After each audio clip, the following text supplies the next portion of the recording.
Bonjour tout le monde, c'est Tom de la chaîne de Roll-moi ça et bon RPG AD 2024.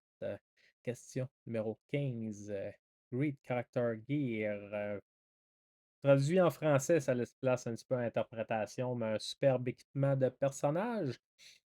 On parle d'équipement matériel que les personnages peuvent prendre ou de la façon qu'on peut comme équiper son personnage avec des habilités, des caractéristiques. Si on parle d'équipement pur et simple, Power Armor Fallout, définitivement.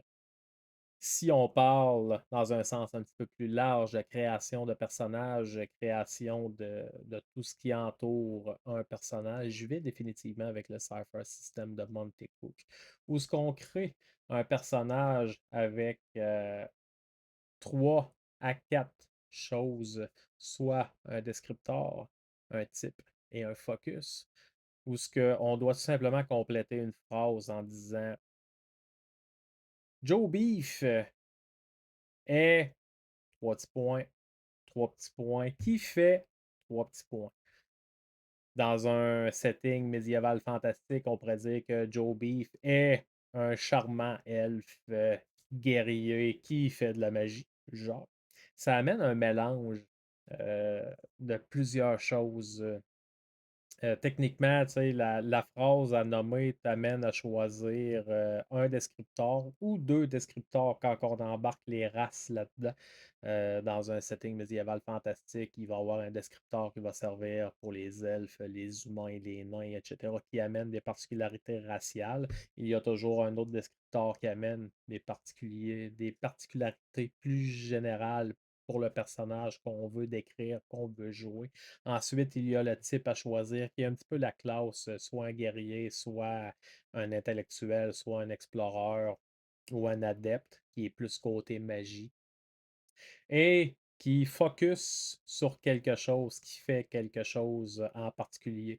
Ça amène une multitude de mix où ce que un joueur qui jouerait dans du médiéval fantastique, dans du héroïque fantastique, pourrait littéralement se faire un moine barbare qui chante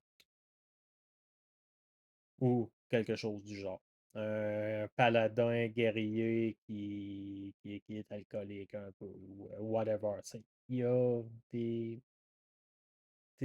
une infinité de mélanges qui peuvent être faits, ce qui amène en fait à permettre aux joueurs de faire le personnage qu'il a vraiment envie d'incarner de la façon qu'il a vraiment envie d'incarner. Tu vas faire un guerrier mage qui est plus poétique, tu vas faire un moine, whatever, qui fait quelque chose de bizarre. Tu vas aller chercher le mélange de descripteurs, de type et de focus pour faire vraiment le personnage que tu as envie de faire. Et par la suite, ben, le Cypher System, c'est un système qui est vraiment générique. Alors, vous voulez avoir un équipement, vous en parlez avec le DM pour établir est-ce que ça existe dans le setting, est-ce que ça a quoi comme valeur, ça amène quoi comme avantage, quelque chose de vite fait, bien fait, quelque chose qui est vraiment plus pour le côté RP, vous pouvez faire vraiment n'importe quoi. J'adore ce système-là pour ça. Système universel qui amène une infinité de possibilités qu'on va découvrir beaucoup plus sur ma chaîne, tandis qu'il y a 2 campagnes en cours.